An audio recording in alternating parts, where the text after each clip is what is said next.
Hello, my name is Sarah, also known as Labor Junkie RN on social media. I'm a registered nurse with 16 years of bedside experience. I've spent most of my career working on high-risk labor, delivery, and postpartum. I'm honored to care for families during some of life's greatest milestones, but supporting families through loss is one of my most sacred responsibilities. For years, I've used the Caring Cradle in my work. Today, I'll guide you through this meaningful tool that allows us to give families the one thing they're asking for: time. Time to say goodbye, time to see, hold, and love on their baby, to create memories, take photos, time for family and friends to visit, or to bring in a pastor, chaplains, time to slow the racing thoughts and just process.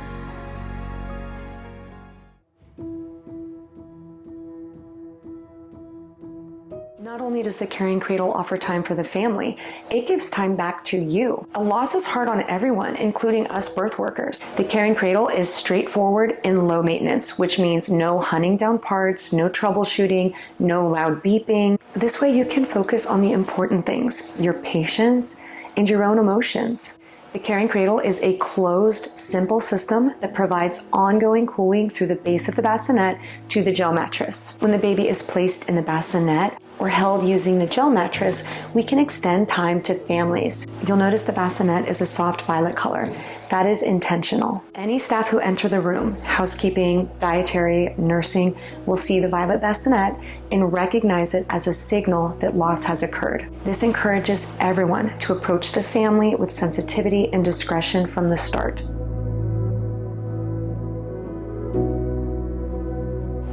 The Caring Cradle is intuitive and easy to use. The bassinet is permanently attached to the utility cart, so there are no complicated attachments, no additional parts to set up, and no adjustments required. Inside the bassinet, we see the base, which is the source of the cooling, and the gel mattress. This is the back where the power cord attaches. This is the front, and you'll notice two doors on the front here. The door on the left opens freely. When your Caring Cradle first arrives to the unit, you'll find the packaged power cord in the left door.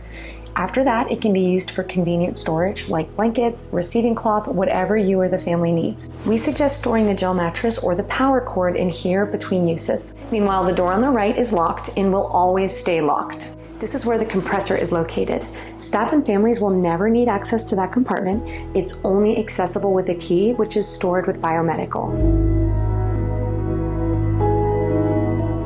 So to set up the unit, we just plug it in. Place the cradle wherever it will stay in the room, grab the power cord from the cart, plug the female end into the back of the unit beneath the on and off toggle switch. Plug the male end into the nearest wall outlet. Now, if you're ever unsure which outlet is suitable, verify with your facility's maintenance department. Also, never use an extension cord with the Caring Cradle. And finally, be mindful of the cord as a tripping hazard. Now simply flip the toggle switch to on. There is no in between.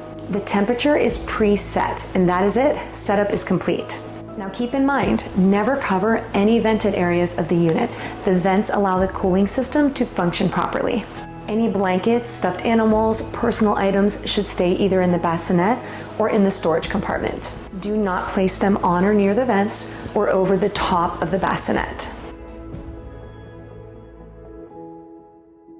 Once powered on, the built-in compressor begins cooling. Depending on the room temperature, it may take up to 30 minutes to cool the bottom of the bassinet. As the base of the bassinet cools, the gel mattress will begin to cool as well. Now, the gel mattress is really the heart of the system, so we want to make sure it is laying completely flat in the bottom of the bassinet to ensure even and efficient cooling.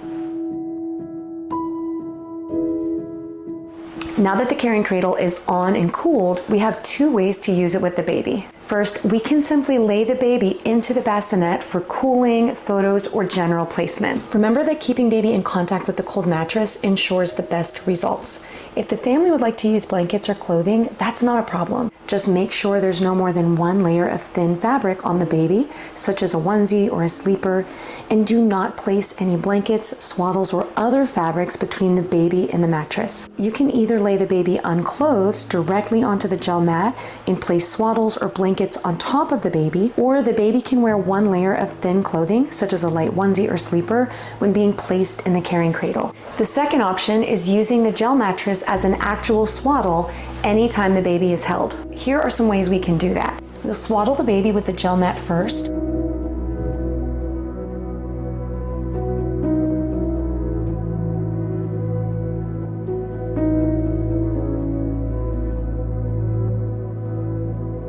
Then wrap the baby in a blanket chosen by the family or provided by the hospital. It also does not have to look perfect. What matters is that the gel mat stays in contact with the baby.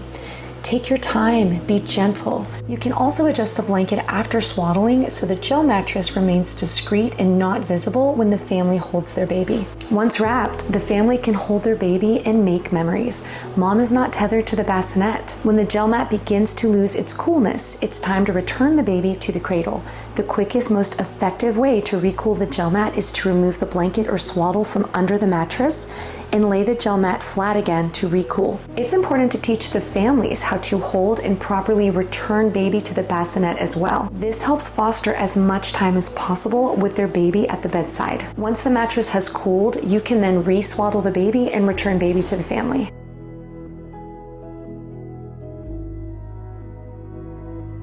One of the greatest benefits of the Caring Cradle is that it requires no active monitoring by the nurse. No temperature adjustments, no alarms, no settings to check. The compressor quietly maintains the preset temperature. Meanwhile, we as nurses can remain attentive to the patient and the family. We can prioritize our patient's physical and emotional needs, not the equipment.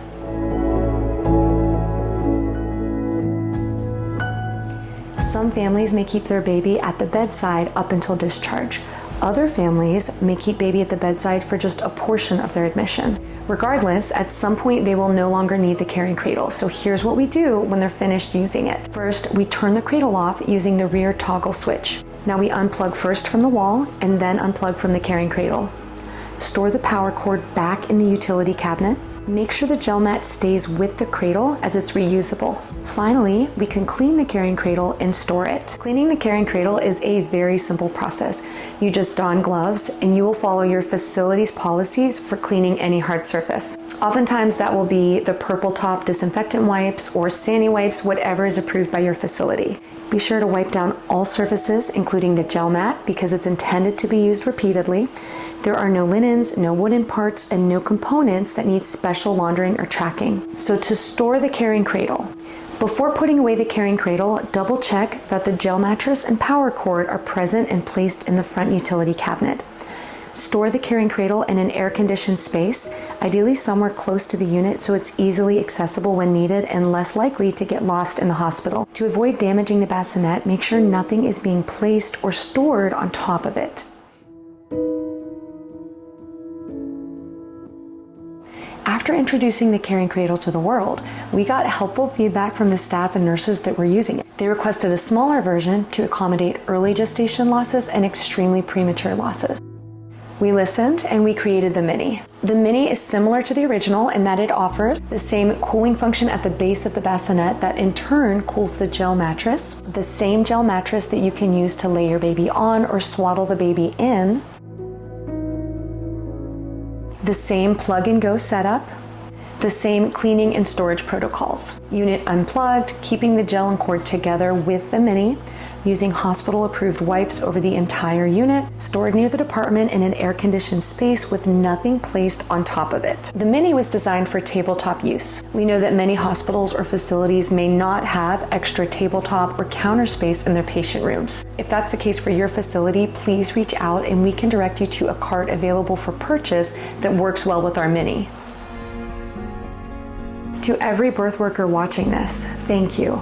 Thank you for the work you do. Thank you for supporting families grappling with grief and loss. By learning to use the Caring Cradle, you're giving families something priceless, which is more time with their baby, and maybe even a gentler start to their grief journey.